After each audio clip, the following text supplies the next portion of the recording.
niya at pamumuhay ay ang itinatangi na bahagi ng maraming mga alaala sa pagkabata, mahusay sa mga pelikula at telebisyon, iba't ibang palabas at bilog ng fashion. Mula sa pag-arte hanggang sa pagho-host, inilaan niya ang kanyang buhay sa kanyang karera, nagsusumikap para sa katanyagan at kapalaran. Gayunpaman, sa rurok ng kanyang tagumpay biglang dumating ang kamatayan. Ito ay nagtutulak sa atin upang pag-isipan. Ano ang tunay na pinakamahalagang ituloy sa buhay? Sa tingin natin, napakahalaga ng pera. Ngunit hindi tayo kayang protektahan ng pera mula sa sakit.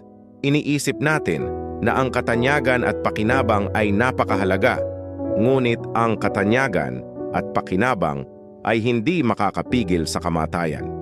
Iniisip natin na napakahalaga ng kagandahan, mga bahay at mga sasakyan, ngunit wala sa mga ito ang makapagliligtas sa atin mula sa mahigpit na pagkakahawak ng kamatayan.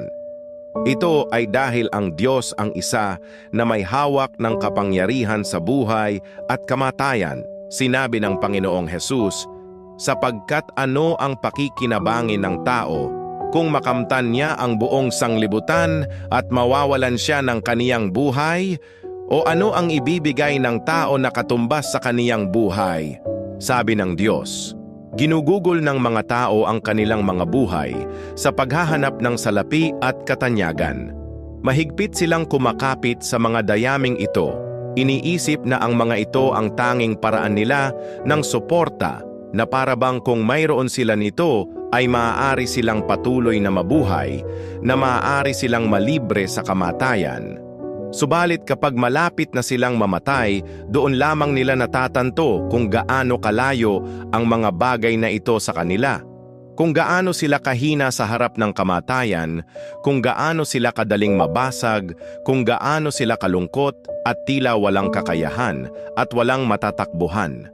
Natatanto nila na ang buhay ay hindi nabibili ng salapi at katanyagan, na gaano man kayaman ang isang tao, gaano man kataas ang kanyang posisyon.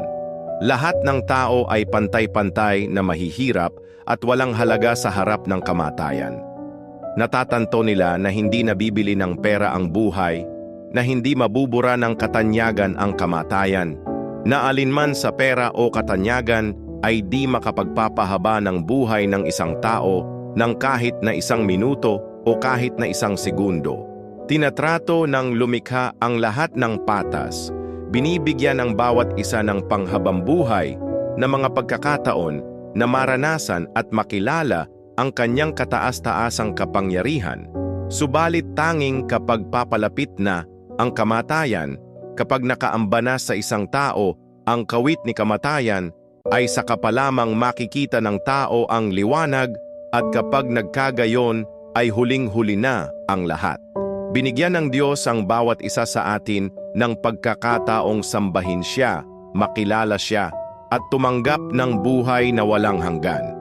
Gayunpaman, marami ang nabulag ng kayamanan at katanyagan, pinababayaan ang pinakamahalagang bagay: pagsamba sa Diyos, pagbuo ng kaugnayan sa Kanya, at pamumuhay ayon sa kanyang kalooban.